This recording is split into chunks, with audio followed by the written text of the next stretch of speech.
जय सिया राम। मैं आचार्य राजेश श्री राम जन्मभूमि अयोध्या से प्रिय दर्शकों स्वागत करता हूं आप सभी का। आप सबके समक्ष प्रस्तुत हूं मार्च महीने का राशिफल लेकर के, और आज नंबर है सिंह राशि का।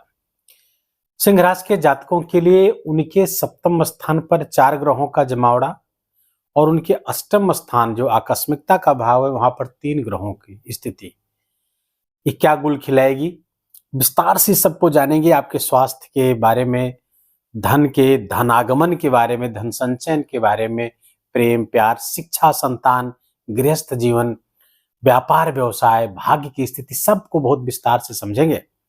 14-15 मिनट का वीडियो हो, पूरा देखिएगा। पहले ही बता दूं कि ये वीडियो चंद्र राशि के आधार पर है। जिनकी जन्म कुंडली में चंद्रमा 5 नंबर पर विराजमान है, उनकी सिंह राशि, वही लोग ये वीडियो देखेंगे। अब इसके पहले कि हम आगे बढ़ें तो हम पहले तो देखेंगे कि इस महीने ग्रहों की स्थिति क्या है, ग्रहों ने क्या फील्डिंग सेट की है सिंह राशि के जातकों के लिए। तो आपका प्रथम स्थान खाली है, द्वितीय स्थान पर धन स्थान पर केतुदेव विराजमान है, और तृतीय, चतुर्थ और पंचम स्थान खाली है। छठे स्थान पर शुक्र और मंगल की उपस्थिति है, लेकिन शुक्र 7 मार्च को इस स्थान से गोचर करके आपके चतुर्थ स्थान पर जाएंगे और पूरे महीने यहाँ रहेंगे। और शनि और शुक्र की ये जो युति है ये बहुत कमाल की होगी, क्योंकि शनि और शुक्र में नैसर्गिक मित्रता भी है, और ये शुक्र अपने मित्र के घर में मित्र के साथ रहेंगे। तो ये बहुत अच्छी स्थिति है, क्योंकि शुक्र आपके 10वें स्थान के कारक होकर के 7वें स्थान पर गोचर करेंगे। शनि यहाँ ऑलरेडी शश नामक पंच महापुरुष राजयोग बना करके बैठे हुए हैं, तो ये युति बहुत शानदार होगी। मंगल भी 15 मार्च तक अपनी उच्च राशि पर विराजमान रहेंगे। इस मार्च महीने के आधे समय तक, अर्थात 15 मार्च तक तो आपके छठे स्थान पर ही रहेंगे। उसके बाद 15 मार्च से गोचर करके आपके 7वें स्थान पर गोचर कर जाएंगे, और यहाँ पर विराजमान रहेंगे ये 23 अप्रैल तक। लगभग 38-39 दिन का ये गोचर मंगल देव का होगा, और यहाँ पर सूर्य 14 मार्च तक रहेंगे। 14 मार्च के बाद सूर्य गोचर करके मीन राशि पर चले जाएंगे। बुध पहले ही यहाँ 7 मार्च को ही गोचर करके पहुंच चुके रहेंगे, और सूर्य बुध का ये बुधादित्य योग बनेगा। लेकिन साथ में राहु विराजमान यहाँ पर है, नीच के राहु, और मीन राशि पे थोड़ा सा नीच कई ग्रंथों में माना जाता है। बुध यहाँ पर नीच के हो जाएंगे। तो ये बुध, नीच का बुध क्या गुल खिलाएगा आपके लिए, इसको हम विस्तार से जानेंगे।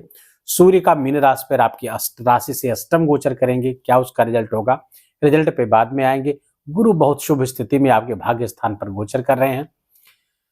दशम, एकादशम, 10, एकादश और द्वादशीय स्थान खाली है आपके। क्या रिजल्ट होगा इनका जानते हैं। पहले तो स्वास्थ्य की स्थिति देखिए आप। सिंह राशि के जातकों के लिए स्वास्थ्य उनका कैसा रहेगा। तो स्वास्थ्य का जो स्वामी है वो पहले तो 7वें स्थान तक गोचर करेंगे 14 मार्च तक। 14 मार्च के बाद यहां से गोचर करके अष्टम आ जाएंगे। तो 14 मार्च तक सूर्य की स्थिति बहुत अच्छी है। आपके स्वास्थ्य में बहुत अच्छा बदलाव देखने को मिलेगा।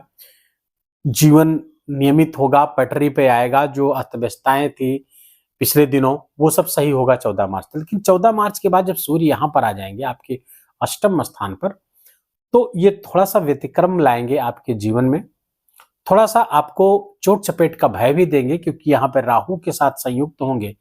सूर्य और राहु अष्टम स्थान पर दुर्घटना का कारक बन जाते हैं, और ये बड़ी दुर्घटना भी करा सकते हैं। इसलिए बहुत सावधानी के साथ इस समय को आपको बिताना होगा। तमाम अच्छाइयों के साथ एक ये ड्रॉबैक इस महीने सिंह राशि के जातकों के लिए 14 मार्च के बाद ये आएगा समय। बहुत सावधानी से वाहन आदि चलाएंगे। यद्यपि राहु तो यहाँ विराजमान होकर के पहले से थोड़ा सा परेशानी क्रिएट किए हुए वाहन चलाने में, वाहन का दुर्घटनाग्रस्त हो जाना। हो सकता है आप चोटिल ना हो, लेकिन वाहन बार बार दुर्घटनाग्रस्त होगी, उसमें समस्या आएंगी। लेकिन जब सूर्य आ जाएंगे तो आपके चोटिल होने की संभावना प्रबल हो जाएगी। आपके छठे स्थान पर रोग ऋण पे मंगल और शुक्र की उपस्थिति रहेगी। तो शुक्र तो यहाँ 7 मार्च तक ही रहेंगे, लेकिन मंगल 15 मार्च तक रहेंगे। तो मंगल की यहाँ स्थिति रोग ऋण शत्रु का शमन करेगी, रोग को समाप्त करेगी। कोई पहले से दीर्घकालिक रोग से आप जूझ रहे थे, वहां से भी आपको राहत मिलती हुई दिखेगी 15 मार्च तक। लेकिन 15 मार्च के बाद जब मंगल यहाँ आएंगे तो स्वास्थ्य तो जस आपका व्यक्तिगत स्वास्थ्य तो बिल्कुल जस का तस रहेगा, लेकिन जीवन साथी के स्वास्थ्य में कुछ समस्याएं लेकर आएंगे। तो स्वास्थ्य का रहा ये हाल आप देखते हैं आपको। अभी मैं इसका उपाय बताऊंगा, इस युति का जो सूर्य और राहु की स्थिति है, इससे कैसे आप निकल सकते हैं, कैसे इनका प्रभाव मिनिमाइज हो या प्रभाव शून्य हो जाए, ऐसा मैं उपाय बताऊंगा। धन की स्थिति देखें तो धन स्थान के कारक जो है आपके संचित धन, बैंक बैलेंस के जो कारक हैं, वहां पर तो पहले केतु विराजमान है, जो आकस्मिक आकस्मिक आपको धन हानि करा रहे हैं। आपके बैलेंस जो आपने बैलेंस कर रखा था, धन बचा के रखा था, उसको खर्च कराएंगे। दूसरे यहाँ के कारक नीच के होकर के अष्टम बैठेंगे और राहु के साथ जब संयुक्त होंगे तो एक जड़त्व योग बनेगा, जड़ता का योग बनेगा, जिसके कारण से धन हानि के योग बनते हुए दिख रहे हैं। लेकिन दिख रहे हैं, बनेंगे नहीं। क्यों? क्योंकि बुध नीच के बुध की दृष्टि अपने उच्च के घर पर पड़ेगी। ये इसकी उच्च राशि है, मूल त्रिकोण राशि भी बुध की है ये। तो यहां पर नीच का बुध जब दृष्टि डालेगा तो जो ये योग बनता दिखता है, लेकिन वो ऐसा होगा नहीं। धन हानि नहीं होगी, धन रुकेगा भी, लेकिन लाभ नहीं होगा, क्योंकि यहां से तो आपको नुकसान पहुंचाएंगे। धन लाभ के जो मार्ग है उसमें कुछ समस्या पैदा करेंगे, कुछ संघर्ष की स्थिति लाएंगे। लेकिन कई शुभ ग्रह इसको संभाल भी रहे हैं, उसकी चर्चा मैं करूंगा। लेकिन अगर बुध को ही देखें, बुध के गोचर को ही देखें, तो बुध आपके लाभ स्थान के स्वामी है, इच्छा पूर्ति स्थान के स्वामी है, और आपके अष्टम स्थान गोचर करेंगे तो लाभ भंग योग बना करके यहां बैठेंगे। धन भंग को तो संभाल लिया, क्योंकि बुध की स्वयं की दृष्टि पड़ गई अपने घर पे, तो ये तो संभल गया, संचित को सब बचेगा। लेकिन लाभ मार्ग थोड़ा सा अवरुद्ध हो रहेगा, थोड़ा सा आपको ज्यादा मेहनत करनी पड़ेगी, थोड़ा ज्यादा तिकड़म लगाना पड़ेगा, थोड़ा बुद्धि का चातुर्य प्रदर्शित करना पड़ेगा धन लाभ के लिए, तब धन लाभ होगा। यद्यपि आपके धन लाभ की स्थिति व्यापार व्यवसाय में बहुत जबरदस्त बनी हुई है, शनि शुक्र की स्थिति, साथ में मंगल भी आ गए, तो व्यापार व्यवसाय में बहुत जबरदस्त लाभ, पार्टनरशिप में आपको लाभ मिलेगा, वो सब चीजें तो बहुत अच्छी रहेंगी, धन लाभ बढ़ेगा। लेकिन थोड़ा सा एक्स्ट्रा एफर्ट, क्योंकि बुध जब राहु के साथ संयुक्त होगा तो बुद्धि कभी कभी सही समय पे सही निर्णय नहीं ले पाएगी, थोड़ा सा भ्रम के शिकार हो जाएंगे, थोड़ा सा डायलेमा के शिकार आप हो सकते हैं। तो वहां पर उसका भी उपाय मैं बताऊंगा, उसको करेंगे आप, तो फिर ये बुध की ये स्थिति जो लाभ मार्ग में अवरोध पैदा कर रही है, उसके कारण आपको काफी राहत मिलेगी। तो स्वास्थ्य हो गया। शिक्षा की स्थिति देखें तो शिक्षा के कारक आपके इस समय पंचमेश नवम स्थान पर गोचर कर रहे हैं। विद्या के, शिक्षा के क्या कहें, विद्या के, तो ज्ञान प्राप्ति करेंगे आप। ज्ञान क्या है? ज्ञान जैसे ज्योतिष के बारे में, अध्यात्म के बारे में, धर्म अध्यात्म के बारे में, पुराण के बारे में, रामायण महाभारत गीता, इन सब के बारे में आपकी ज्ञान रुचि होगी, उस दिशा में प्रयास करेंगे, सत्संग करेंगे, उस तरफ से ज्ञान बढ़ता हुआ दिख रहा है। संतान से भी यही खबर आ रही है, संतान से भी पक्ष से भी आपको बहुत अच्छी खबर मिलती हुई दिख रही है। वहां से भी संतान अगर आपकी बड़ी है तो वहां से भी लाभ के मार्ग खुलते हुए दिख रहे हैं। लाभकारी संतान आपके लिए धन कारक हो सकती है, धन लाभ की स्थिति बन रही है। अगर मिडिल एज में है, इंटर में है, ग्रेजुएशन में है, उस तरह के कोई ऐसे जातक, सिंह राशि के जातक, तो उनके लिए ये बहुत जबरदस्त योग था। मंगल चल रहा 15 मार्च तक रहेगा भी, तो ये आपको प्रतियोगी परीक्षाओं में सफलता का भी योग बना करके ये बने बैठे हुए हैं।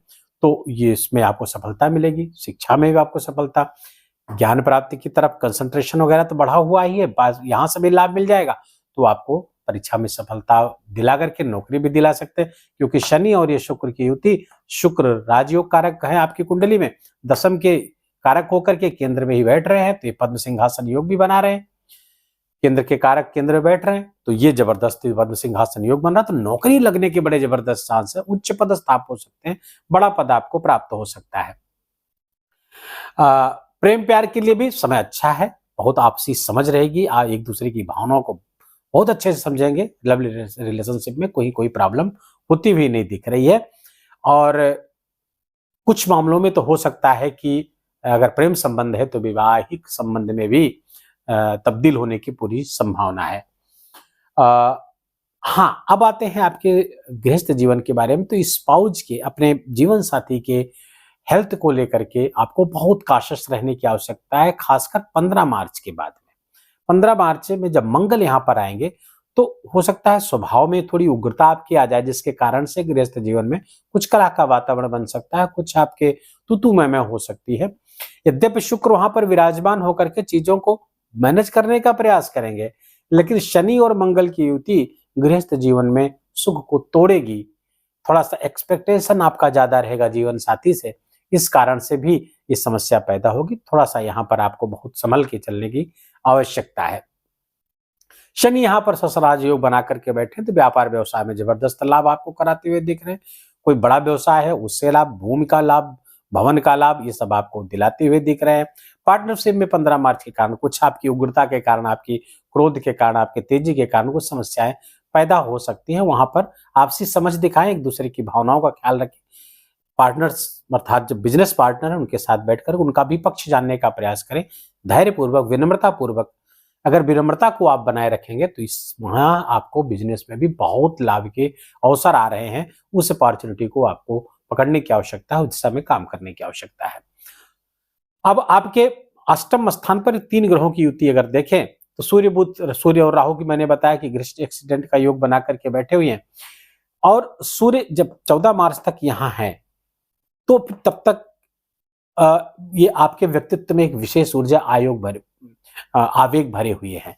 ये यहाँ शिफ्ट हो जाएंगे 14 को, लेकिन 15 को मंगल आकर वही काम करेंगे जो सूर्य अब तक कर रहे थे। तो आप में थोड़ी सी क्रोध की अधिकता, थोड़ी सी एग्रेशन, आपको वाणी में कुछ एग्रेशन पैदा हो सकता है। यहां से बुध और राहु एक जड़त्व योग बना करके आपके वाणी स्थान को देखेंगे तो थोड़ा सा वाणी में विकार आने की संभावनाएं आपके हैं।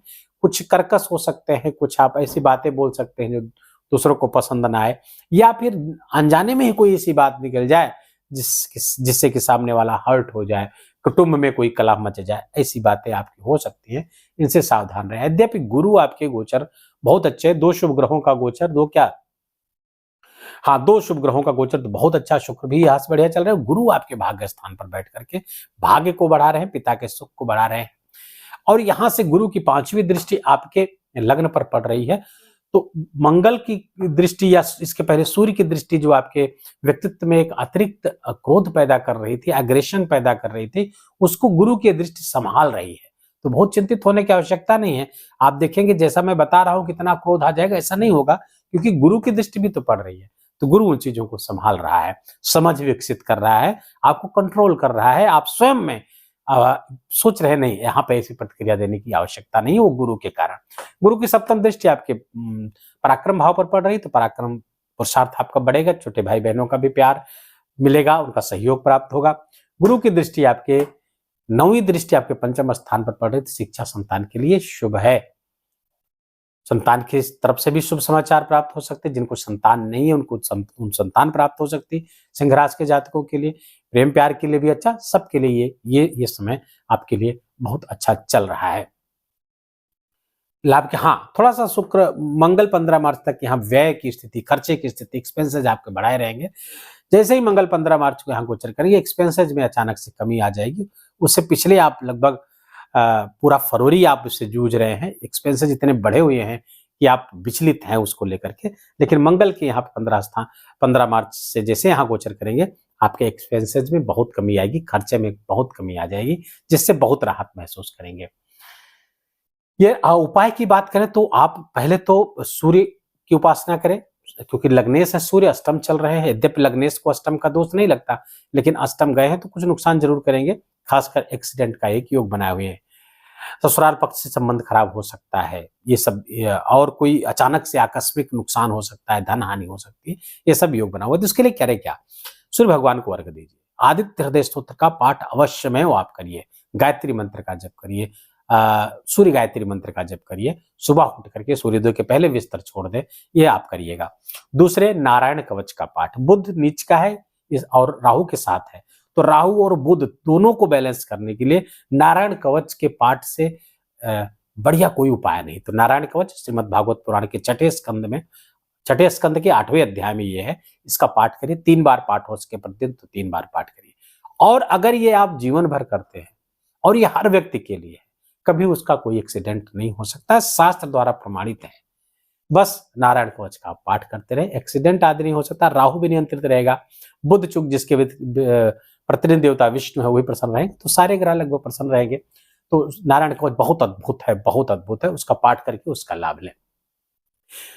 व्रत त्योहार की बात करें तो एकादशी है, विजया एकादशी 6 मार्च को, अमल की एकादशी 20 मार्च को, और उसके पहले 8 मार्च को भगवान शिव की उपासना का बहुत शानदार पर्व आ गया है। और इस दिन आप व्रत करिए, रुद्राभिषेक करिए, रुद्र सूक्त का पाठ करें या यूट्यूब पर सुने। ज्यादा से ज्यादा इस दिन को शिव की भक्ति में लगाइए आप, आपके बड़े पाप क्षय हो जाएंगे। पाप को समाप्त करने और पुण्य का उदय करने के लिए इससे बेहतर कोई पर्व क्या ही होगा। तो ये महाशिवरात्रि का आप व्रत करें। होली 25-26 को है, 25-26 मार्च को है, तो होली की आपको बहुत बहुत शुभकामनाएं, बहुत बहुत मंगल कामनाएं। आपका बहिरंग ही नहीं अंतरंग भी आपका होली के रंग में रंग जाए, और ऐसा ही रंगारंग ऐसे रंग आपके जीवन में भी हमेशा के लिए भर जाए। इन्हीं मंगल कामनाओं के साथ इस वीडियो को ही समाप्त करते हैं। वीडियो कैसा लगा हमको कमेंट में बताइए। यदि आपका 15 मिनट खर्च करना, मेरा 15 मिनट यूं बोलना दोनों सार्थक हुआ हो, तो वीडियो को लाइक करके कमेंट में बड़े प्रेम से जय सियाराम लिखिएगा। चैनल पर नए हैं तो इसको सब्सक्राइब कर लीजिए, बेल आइकन घंटी दबा लीजिए, ऐसे वीडियो लगातार आपको प्राप्त होते रहेंगे। अपना ख्याल रखिए, अपनों का ख्याल रखिए, माता पिता की खूब सेवा करिए, उनका आशीर्वाद लीजिए। इन्हीं मंगल कामनाओं के साथ जय सियाराम।